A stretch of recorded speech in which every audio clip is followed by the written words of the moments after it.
close interest in the tomb.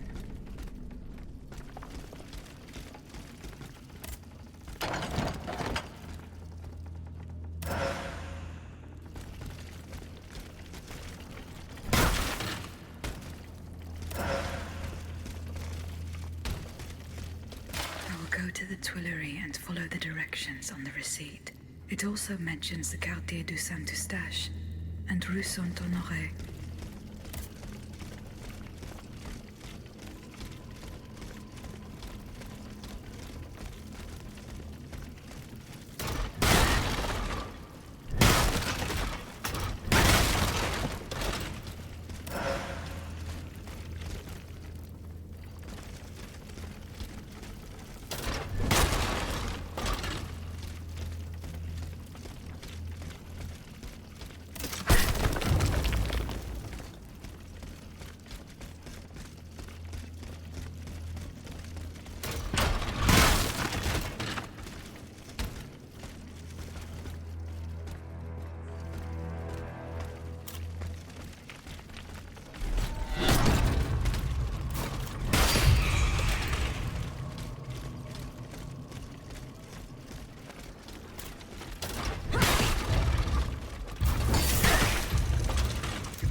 This notebook appears to be very old.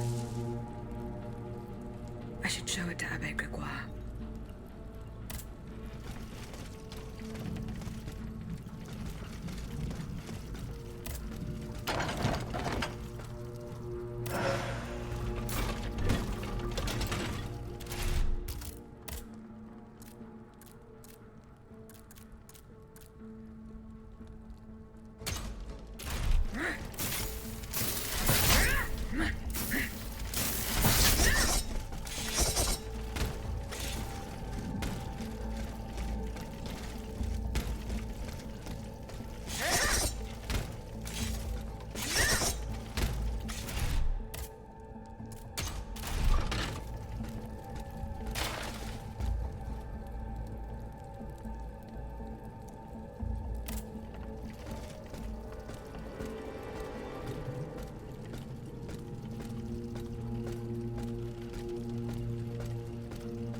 So that is the name that the Comte de Cagliostro uses to conduct his business discreetly.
You're so beautiful.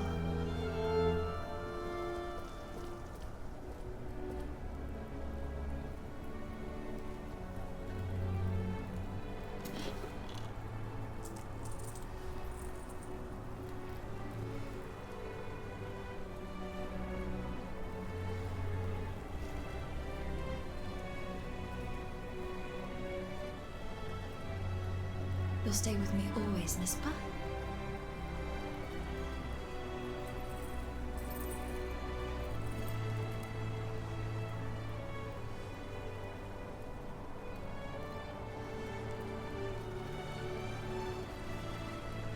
Without you, mon ami, I'd be all alone.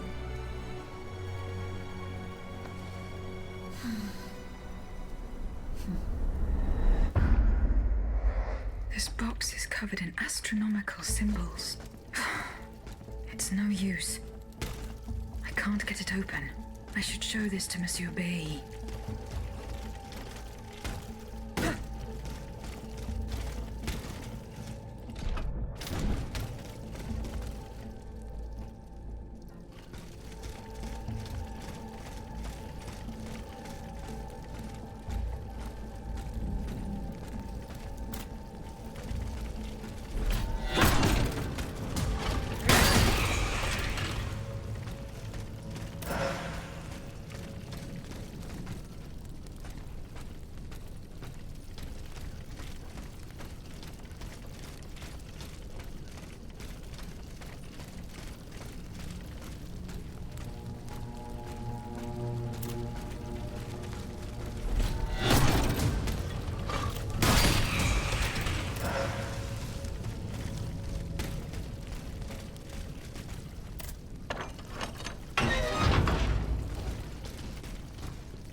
Monsieur le Marquis. I'm listening, Aegis. I went to the meeting point you indicated. I had an unexpected... What? That's... Act, but... Oh. Which my... Goodbye. Monsieur Necker. Madame? Goodbye. Can I help you, Aegis? I found this notebook written in Latin. Indeed. Medieval Latin, to be precise. Oh, hold on. Bon sang. Aegis, what a find. This handwriting. I would recognize it anywhere. It's in Nicholas Flamel's own hand. Give me some time to study this, and I'll tell you what I'm able to glean from it. Have you finished reading the notebook, mon père? Yes, Aegis, and what I learned from it puzzles me. In this diary, Flamel tells of 3 journeys. 3 journeys into what he calls the in-between. A strange world filled with wandering souls. Tormented spirits that are unable to ascend to heaven. This world. It's where Cagliostro's victims were trapped until I freed them. En effet, I believe you're right. But that's not all. Flamel planned to return there a 4th time. He wrote this in the final paragraph, in his handwriting, dated 21st of March 1418. That was the day before he died, Aegis. What if his body died while his soul was traveling through limbo? What if he were trapped, a prisoner in this purgatory? Aegis, because of your unique nature, we have an incredible opportunity. What do you mean, mon père? If the soul that animates you has been bound to the automaton that serves as its vessel, then it can be separated from it too. And if this were the case, the soul would travel to purgatory, where Cagliostro entraps the souls of his victims. Hold on. Are you trying to convince me to go and find Nicholas Flamel? I'm offering you a chance to speak to the man who discovered the Philosopher's Stone. Surely you won't pass it up. Assuming I agree to venture into purgatory, do I even have a chance of finding him there? Certainly. According to this journal, the soul flies to the zenith of the place where it left the body of the deceased. Or that of the pilgrim, in this case. If Flamel's soul is trapped in purgatory, as we've guessed, you'll need to go to the house where he drew his dying breath. Is it still standing? Of course. It's on Rue de Montmorency, in the Quartier de l'Hôtel de Ville. You can get there via the cemetery of the Église Saint-Jacques. And how do you plan to free my spirit from this automat? We would simply need to break the bond between them. To do this, we would need to stop your machinery. For a short time, of course. We don't want to lose you, ma chère. As for the rest, it will be a question of mechanics, chemistry, or electric currents, or something or other. Therein lies the problem. This is far beyond my comprehension. But it is fascinating, isn't it? Perhaps Monsieur Bailly and Monsieur Lavoisier could shed some light on the matter. Goodbye, mon père. Monseigneur. What can I do for you, Aegis? Goodbye, mon... Allez en paix. Did you... Yes, to get to the bottom of it, I must go to a farm in Gros Caillou, where an experiment is to take place before daybreak. See you later. Have you visited the farm in Gros Caillou? No, not yet. See you.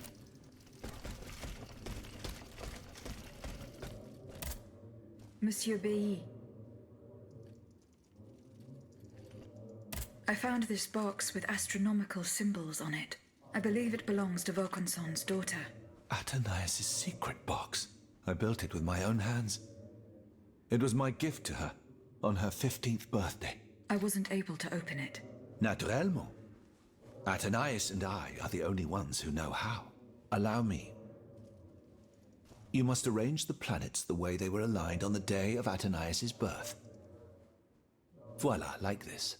What's this locket? Athenais is always wearing this. It contains a portrait of her late mother. She said it was her most cherished possession in all the world. To think, the poor child never knew her own mother.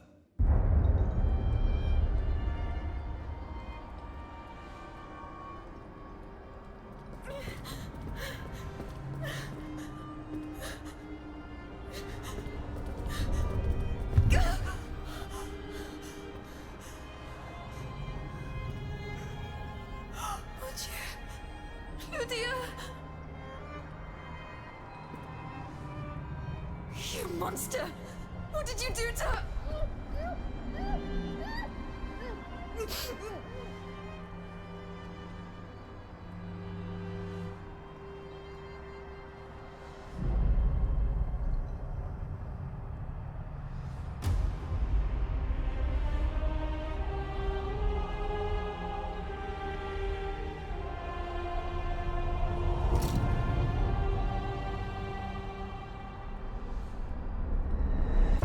Good God.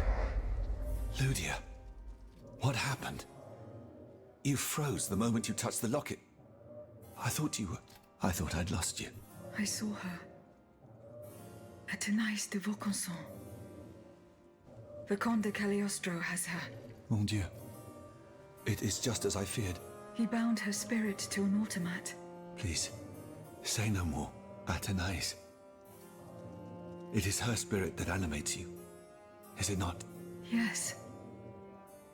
I believe so. Seigneur, quelle abomination. It is vital that you go and find Athenais as soon as possible. She is right in front of you.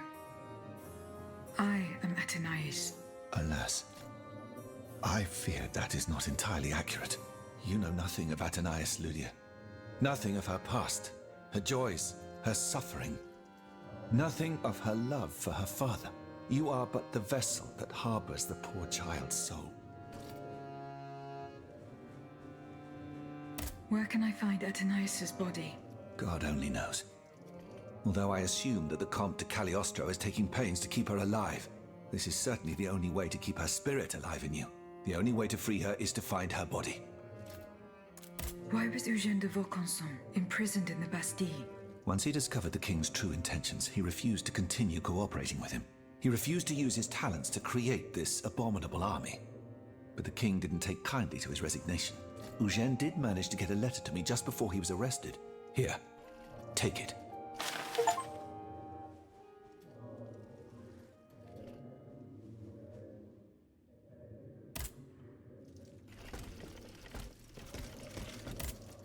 Monsieur Bailly, do you think there is any way to interrupt my internal clockwork? A most unusual thought. What do you have in mind, Aegis? I would like to briefly sever the bond between my spirit and this automat. It is a very strange request, madame.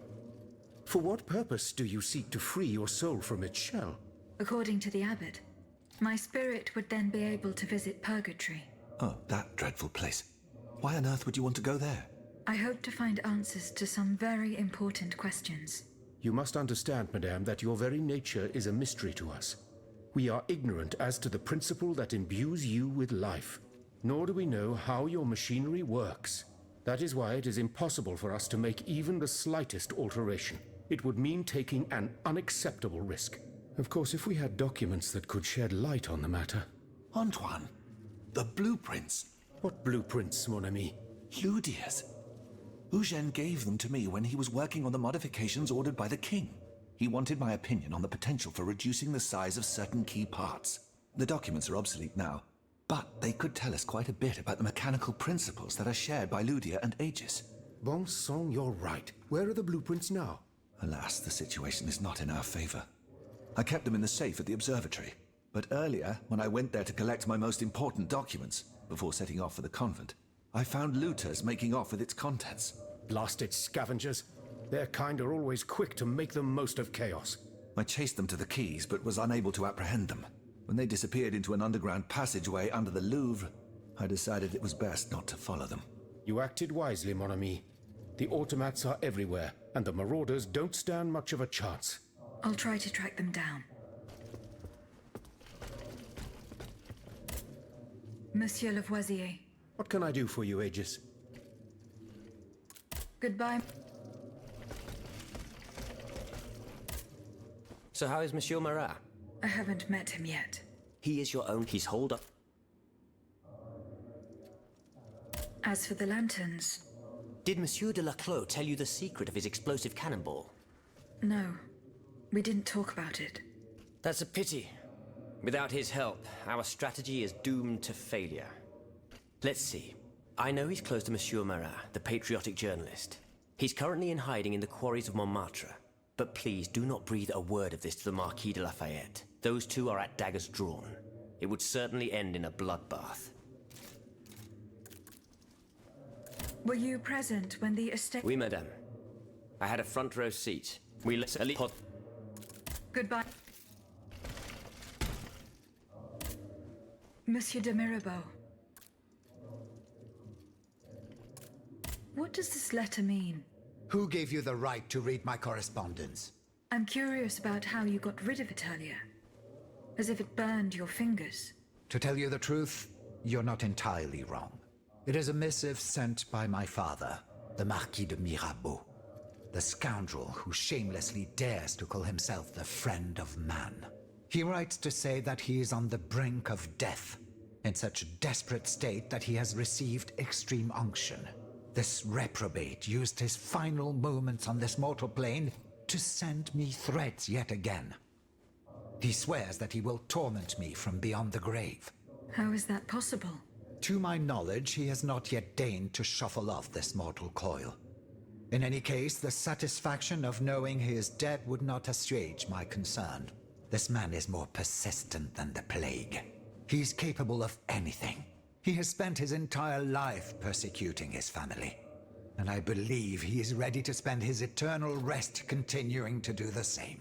I need to know what he's planning. Where is he now? At his home in Argenteuil. Given the circumstances, going to ask him for an explanation is out of the question. But the man who heard his final confession is here. Monseigneur de la Fare. Precisely. Only this confounded shaveling refuses to tell me a word of what the old dragon confided to him. He stubbornly insists on the secrecy of confession. Bon sang. Will we ever be rid of these damned superstitions? Aegis, would you be so kind as to intercede with the bishop? Perhaps you will be able to make him change his mind.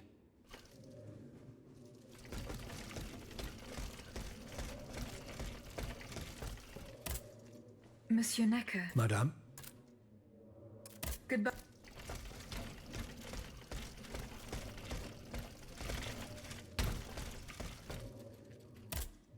Monseigneur. What can I do for you, Aegis? Monseigneur. I would like to talk to you about your recent meeting with the Marquis de Mirabeau. What has gotten into all of you? This has gone on long enough. I will say it one last time and pray that they will finally leave me alone. Nothing and no one will make me violate the secrecy of his confession. Have I made myself clear? Perfectly clear, Monseigneur.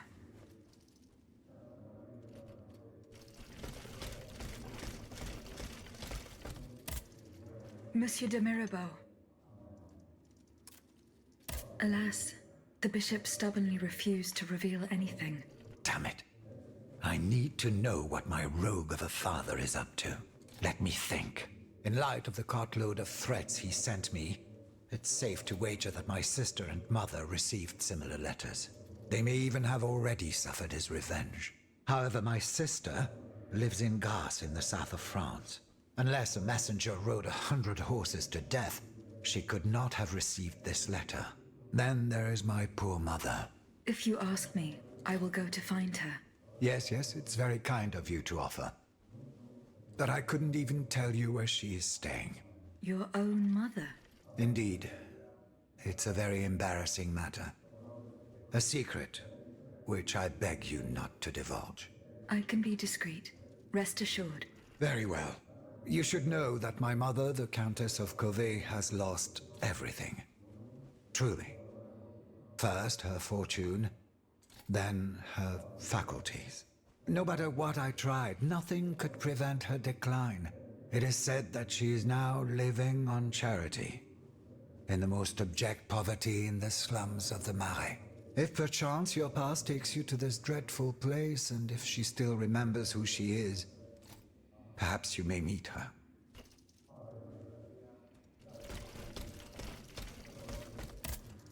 Have you No. Remember. I found a broken cane. It says Franciscus Antonio. Do you know who it belongs to? Well, I never. Yes, I know the owner. And I'm willing to bet you're looking for a certain Francois Antoine. That's right. Well, you'd need to look a little further east, mademoiselle. Across the Rhine, for a start. Because this cane belongs, or belonged, to a certain Franz Anton Mesmer. Mesmer, the prince of charlatans. Good heavens, it's been a long time since I've heard his name. 5 years to be exact since your learned commission denounced his theories. It wasn't long after that when he disappeared. Can you tell me more about Mesmer? He was a mystical healer who was once popular with the upper class. I myself attended several of his sessions. You mentioned a commission. The king did not look kindly on the healer's popularity within the court. This led him to appoint a commission from the Royal Academy of Sciences. An institution to which Monsieur Bailly and I have the honor to belong.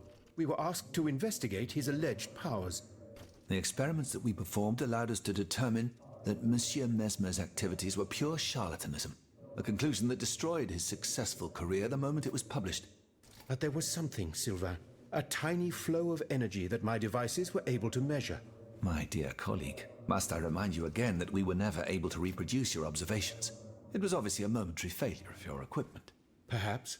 I'd like to be sure of it. When and how did Monsieur Mesmer disappear? The denunciation of his techniques was the start of a long descent into hell for Monsieur Mesmer. He was abandoned by his clients and resumed his research in virtual secrecy. I think he was hoping to perfect his so-called science and restore his reputation with the Academy. A hope that led him to associate himself with that dastardly Cagliostro. God only knows what experiments they may have carried out. In any case, their collaboration did not last long. Monsieur Mesmer left the kingdom overnight to return to his mother country. Why did he leave so quickly? That is a mystery. But those who saw him that morning say it was as if he had the devil at his heels. This is true. He left in such a hurry that he abandoned everything he owned. Furniture, belongings, and scientific equipment. And it seems that Cagliostro has inherited this treasure. Is that so? Well, if what you say is true, that broken cane must have passed into the Count's hands. Yes, it's likely. This adventurer from who knows where is quite the mysterious character. And he has been very busy recently. I've been able to observe him from my apartments, making frequent visits to Rue Saint-Honoré on the Tuileries side. I wonder what he was doing there. What were Monsieur Mesmer's theories? He is a proponent of a theory called animal magnetism. He claimed to be able to channel a purported universal healing fluid by passing his hands over patients and using magnets. He also cobbled together a whole array of mad devices, each stranger than the last. Unfortunately, despite all his attempts, I don't know that he ever cured anyone. What happened during Monsieur Mesmer's treatment sessions? Oh, they were quite a spectacle to behold. Imagine well-born ladies afflicted with perfectly imaginary illnesses. A dimly lit room where incense has been burned to intoxicate the soul and cloud your vision. Amiable servants, half-dressed, gliding from countess to duchess to the sound of a sensual melody. And the great Mesmer, a doctor with wandering hands, presiding over the wonderful scene. Oh, you should have seen them. Those grand ladies moaning, crying, and falling into a swoon, clinging to that strange tub. Du théâtre, ma chère. Pure theater.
Monsieur Necker. Madame? Eh bien, do you come bearing good news? I found your bonds. Here they are. I don't give a fig about those bits of paper. I'm satisfied in knowing that they will not serve the king's purposes. All I care about is learning what has happened to my wife. I am not done investigating yet. De Grasse, I beg you to search harder. I beg you not to give up. Remember, the last time I saw her, we were in the Église Sainte-Marie on Rue de Bourgogne. It's in the Faubourg Saint-Germain, east of Les Invalides.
Monsieur Marat is hiding somewhere in the depths of this quarry.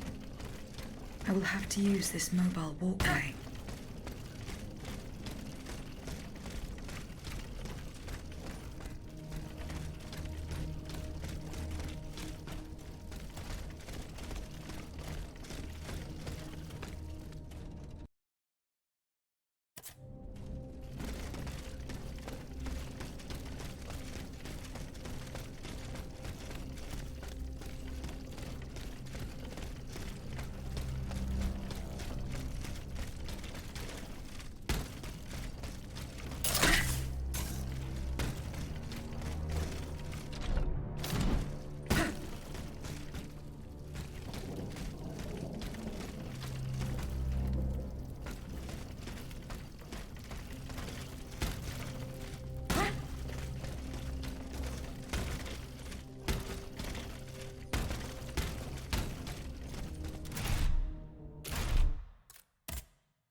This mobile walkway leads to the depths of the quarry. I will explore the area and try to find a way to make it work.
Here we go. That should work.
for me.